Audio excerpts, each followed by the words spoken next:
محمد چې 21 کلن دی خو د ژوند ټول تیر اخترونه د مهاجرت پر مهال په پاکستان کې تیر کړي دي. محمد وایي دا یې لومړی اختر دی چې په خپل ګران هیواد کې تیروي. د خبره مخکې فکر کاوه چې ګواکې هلمند به داسې سیمې ونه لري چې د تفریح لپاره مناسبې وي، خو اوس د دې ولایت په لیدو ډېر خوښ دی. پاکستان مهاجر راغلي، موږ نور هلته پیدایښت سوی وو.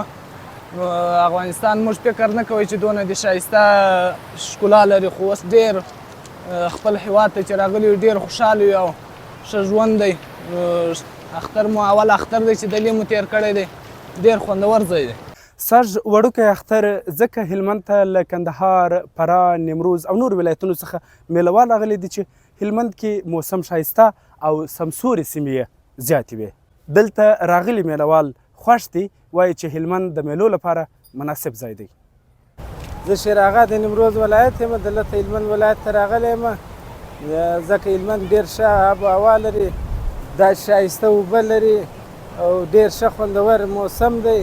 دغه د اختر میلې دی راغلي یو دلته. کندهار ولایت ته راغلی یم، هلمند په دې خوښو، ښه ښایسته موسم لري، ښایستې اوبه لري، ښه ښایسته شینګیا لري، نو په دې خاطر په میله ورته راغلي.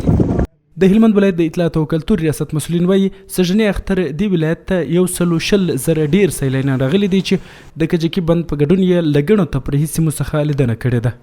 د هلمند ولایت تفریحي او سیاحتي سیمو ته لکه پارکونه، تاریخي کلاوې، باغ شنو ساحو او کجکي بند ته د مختلفو ولایتونو څخه لکه کندهار، روزګان، زابل، فراه ولایتونو څخه زیات کم 120,000 څخه زیات داخلي سیاحینو د سیاحت او تفریح په موخه لیدنه کړې ده او د اختر خوښۍ یې نمانځلې دي.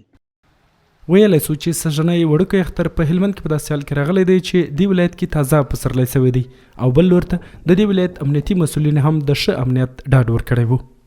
نعمت الله همت، امید راډیو، هلمند.